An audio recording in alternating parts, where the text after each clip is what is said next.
Buenos días, yo soy Héctor Zapata, director de la Escuela de Escritores Letra Viva. Nos corresponde hoy hablar del tema de la trama, sin duda, uno de los elementos más importantes de todo nuestro proceso.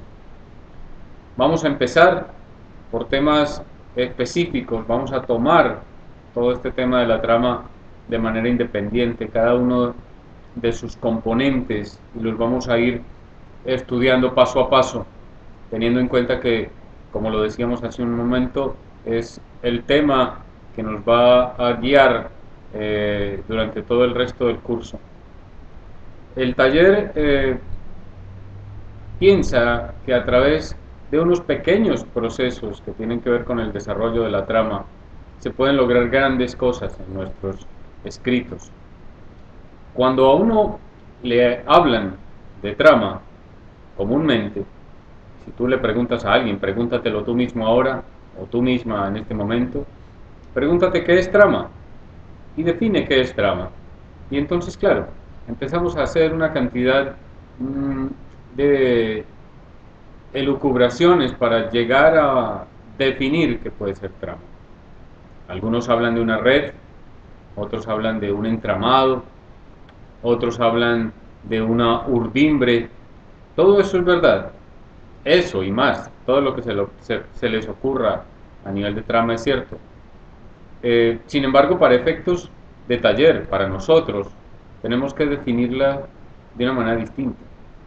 Tendremos que definir cuáles son sus componentes, de qué está hecha una trama y para qué está hecha una trama de esa forma. La trama de una historia dependerá mucho del tema, qué tipo de tema estemos tratando. Y entonces el orden en lo que estos componentes que vamos a desarrollar estén dispuestos en esa historia dependerá mucho de un proceso que desde ahora vamos a empezar a llamar tensión. Llámenlo, si ustedes quieren, por ahora, suspenso o algo parecido. Prefiero la palabra tensión, es mucho más concreta, se define mucho mejor o define mucho mejor lo que queremos decir. Para empezar, digamos, ¿de qué está hecha una trama? ¿Qué es lo que compone una trama de una historia? Cualquiera sea, ustedes van a encontrar los mismos elementos. ¿Deberán estar presentes? Sí, sin duda. No cabe duda de que todos deben estar presentes. Empecemos, y no en este orden, como les decía, dependerá del orden, el orden, perdón, dependerá de cuál es el tema que estemos tratando y cuál es el nivel de tensión que queremos lograr.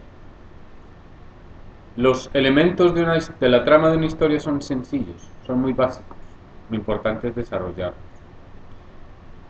Empecemos por decir que una trama está compuesta por los siguientes elementos.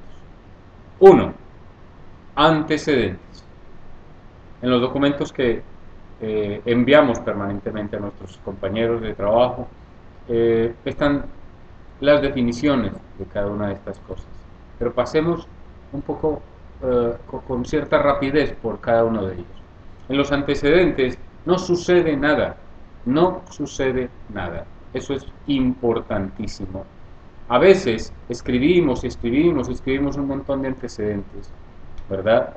En donde ubicamos el desarrollo de un montón de acciones que no se corresponden con la historia. En los antecedentes presentamos un poco los personajes, presentamos un poco de qué vamos a hablar, un marco general de qué historia vamos a contar, pero no sucede nada. Como les decía, vamos a entrar a cada uno de sus elementos de manera específica más adelante.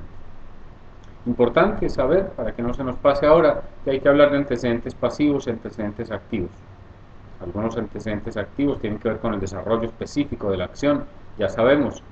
¿Por qué? Porque la escena está construida de tres principios básicos: tiempo, lugar y acción. Y entonces, definitivamente necesitamos, en la gran mayoría de los casos, antecedentes activos. Pero lo hablaremos más adelante. En segundo lugar, aparece el famoso incidente para el tema del cuento, o los incidentes, o el incidente principal para el tema de la novela. Hablemos de cuento por ahora. El incidente es uno, no más que uno. No podemos desarrollar un montón de incidentes en un cuento. No tenemos el tiempo. La estructura del cuento es una unidad cerrada sobre sí misma. Hablaremos en profundidad también de eso. Quede claro entonces que en el desarrollo de la trama o en la trama de una historia que tiene que ver con el cuento como género, lo más importante es pensar que solo tenemos un incidente. Algunos teóricos incluso no hablan de que el cuento es una historia, dicen que el cuento es un hecho. Esa discusión la tendremos más adelante. Es importante que sea ese incidente potente, el que sea capaz de desarrollar la historia. Para eso es un incidente, para que modifique el curso de una historia. Cuando aparece el incidente en nuestro cuento, definitivamente eso cambia el ritmo, el proceso que estamos llevando. La historia da un giro y se desarrolla en torno a ese incidente. Antes de que aparezca un incidente no ha sucedido nada. Entonces es bien importante que lo tengamos en cuenta. Debe ser potente. Por sutil que parezca, el incidente debe ser potente. El otro elemento de la trama es el clímax. El clímax es el punto más alto de la historia. Sin duda es el momento en el que se desarrolla, en el que se concreta, en el que se desenvuelve la historia. El clímax no es el momento más alto de la historia como consecuencia de ser el clímax. No es por sí mismo que es el momento más alto de la historia. Ahí resolvemos el incidente, o los incidentes, o el conflicto. Es en ese punto donde resolvemos el tema. Sin embargo, no es resultado del clímax el hecho de que ese sea el punto más alto de la historia. Es resultado del otro componente de la trama, el desarrollo de la acción. Y ese sí que es importante. En eso nos vamos a detener muchísimo. El desarrollo de la acción es la columna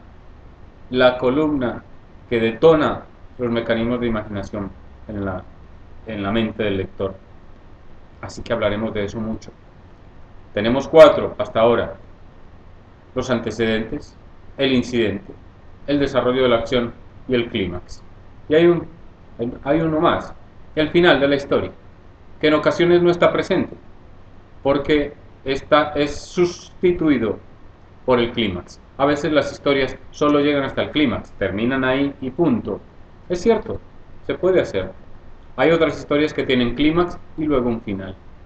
Como les decía, vamos a hablar en detalle de cada uno de esos elementos en profundidad y vamos a hacer una serie de ejercicios metodológicamente diseñados para que entendamos cuál es el volumen, la profundidad, la importancia de cada uno de esos elementos. Recuerden o recordemos que no es este el orden de la trama de una historia. No estamos diciendo que la trama de una historia empieza por los antecedentes, sigue con el incidente, luego aparece el desarrollo de la acción, luego el clímax y luego el final. Eso no lo estamos diciendo. No es posible. La trama necesita unos elementos importantes que se llaman composición. Hablaremos de eso. Por ahora dediquémonos a entender de qué está hecho cada uno de estos elementos y cómo funciona para que potencie realmente la historia que estamos contando. Y después nos detenemos en cuál es la composición que queremos de esa trama, por dónde empezamos, si empezamos por el clímax o por el final de la historia, y luego seguimos con el desarrollo de la acción y luego volvemos al principio. Hay 1000 formas de hacerlo. A eso llamamos composición, lo vamos a ver más adelante. Ahora les pido que lean el documento que enviamos siempre y que hagamos el ejercicio que corresponde a este tema. No olviden, no olviden leer muchísimo y escribir mucho. Es importante. Algunos dicen que a escribir se aprende en gerundio, escribiendo. Es la única posibilidad. Hay que leer bastante. Les enviaremos a todos también más adelante, cuando vayamos un poco más adelantados en el temario, un listado de autores y obras que nosotros quisiéramos que tuvieran en cuenta. Por supuesto, les vamos a proponer que hagan eso. Que tengan un buen fin de semana. Escriban permanentemente. Chao.